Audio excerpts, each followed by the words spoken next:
ಎಲ್ಲರಿಗೂ ನಮಸ್ಕಾರಗಳು. ನಾನು ಸಾವಿತ್ರಿ ಅಂತ. ದ್ವಿತೀಯ ಪಿಯುಸಿ ಕನ್ನಡ ವಿಷಯಕ್ಕೆ ಸಂಬಂಧಪಟ್ಟಂತ 2 ಅಂಕದ ಪದ್ಯ ವಿಭಾಗದ ಪ್ರಶ್ನೆಗಳನ್ನು ನಿಮ್ಮ ಮುಂದೆ ಪ್ರಸ್ತುತಪಡಿಸುತ್ತಿದ್ದೇನೆ.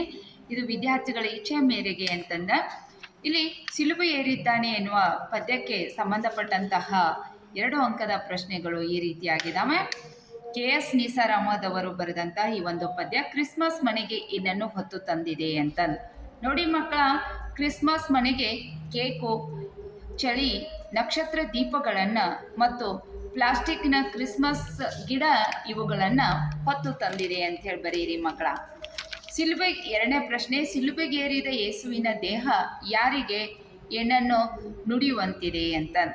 ಸಿಲುಬೆಗೇರಿದ ಯೇಸುವಿನ ದೇಹವು ಕೊಲೆಗಡಕ ಬರಬ್ಬನ ಪರವಾಗಿ ವಕಾಲತ್ತು ನಡೆಸಿದವರೇ, ಎಡಕ್ಕೊಬ್ಬ ಬಲಕ್ಕೊಬ್ಬ ಕಳ್ಳರೊಂದಿಗೆ ತನ್ನ ಶಿಲುಬೆಗೆ ಏರಿಸಿದವರೇ, ಆ ದೇವರು ನಿಮ್ಮ ತಪ್ಪುಗಳನ್ನು ಮನ್ನಿಸಲಿ ಎನ್ನುವಂತಿದೆ.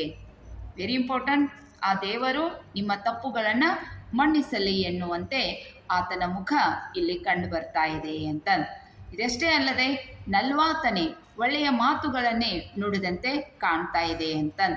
ಸಿಲುಬೆಗೇರಿಸಿದವರ ಗುಣಗಳು ಇಂದು ಯಾವ ವೇಷ ತಾಳಿವೆ ಅಂತ ನೋಡಿ. ಸಿಲುಬೆಗೇರಿಸಿದವರ ಗುಣಗಳು ಯಾವುದೇ ಕಾಲರಾಯನ ಗುಜರಿ ಅಂಗಡಿಗಳನ್ನು ಸೇರಿಲ್ಲ. ಅವು ಬದಲಾಗಿ ಇಂದು ವೇಷಮರೆಸಿಕೊಂಡಿವೆ. ಯಾವ ರೀತಿಯಾಗಿ?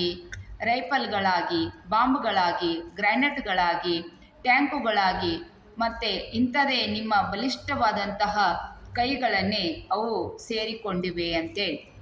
ಯಾವ ಸಂದೇಶವನ್ನು ನೀಡುವ ರೀತಿಯಲ್ಲಿ ಜೀಸಸ್ ಸಿಲುಬೆ ಏರಿದ್ದಾನೆ ಅಂತೇಳಿ. ನಮ್ಮ ಸಾಮ್ರಾಜ್ಯ ಇರುವ ತನಕ ಕ್ರೋಧ ತಿಳಿಗೇಡಿತನಕ್ಕೆ ನಾನು ಆಜ್ಯವಾದರೂ, ಇಲ್ಲಿ ಆಜ್ಯ ಅಂದರೆ ತುಪ್ಪ, ಆಜ್ಯವಾದರೂ ದೈವಿ ರಾಜ ಬಂದೇ ಬರುತ್ತದೆ ಎನ್ನುವಂಥ ಸಂದೇಶವನ್ನು ನೀಡುವ ರೀತಿಯಲ್ಲಿ ಜೀಸಸ್ ಸಿಲುಬೆ ಏರಿದ್ದಾನೆ ಅಂತ.